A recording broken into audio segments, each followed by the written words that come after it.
In today's video, I'm going to teach you how to name classes in Webflow effectively. Whether you're a beginner or an experienced user, naming your classes properly is crucial for maintaining a clean and organized workflow. Plus, it ensures that your design process remains intuitive and manageable as your projects grow in complexity. To begin, make sure you are logged into Webflow. Once you're logged in, navigate to the Webflow dashboard. This is your central hub for all your projects, and from here, you can easily access the one you want to edit. Simply locate the project you wish to work on and open it up. Once you have your project open, the next step is to find the element you want to style. You can do this in either the Webflow Designer or the Navigator pane. The Webflow Designer provides a visual layout where you can see and interact with all elements. Alternatively, the Navigator offers a hierarchical structure of your entire project, which can be particularly useful if you're dealing with deeply nested elements.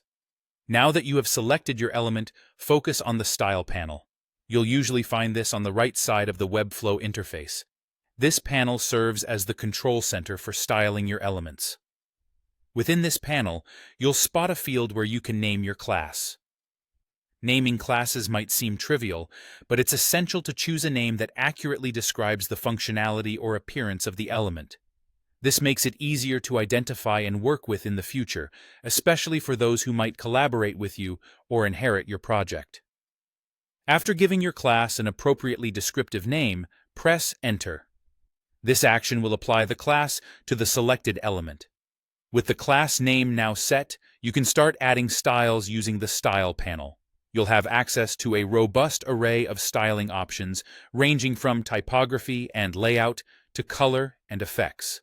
Remember, consistency is key when styling and naming classes to ensure your project remains neatly organized and easy to navigate. To wrap up, keep in mind that a good naming convention is crucial in Webflow to not only streamline your workflow, but also to avoid confusion down the line. By consistently applying a clear naming strategy, you'll undoubtedly enhance the maintainability and accessibility of your projects. I hope you found this guide helpful as you enhance your Webflow skills. Stay tuned for more tips and tricks to elevate your design and development process. Thanks for watching.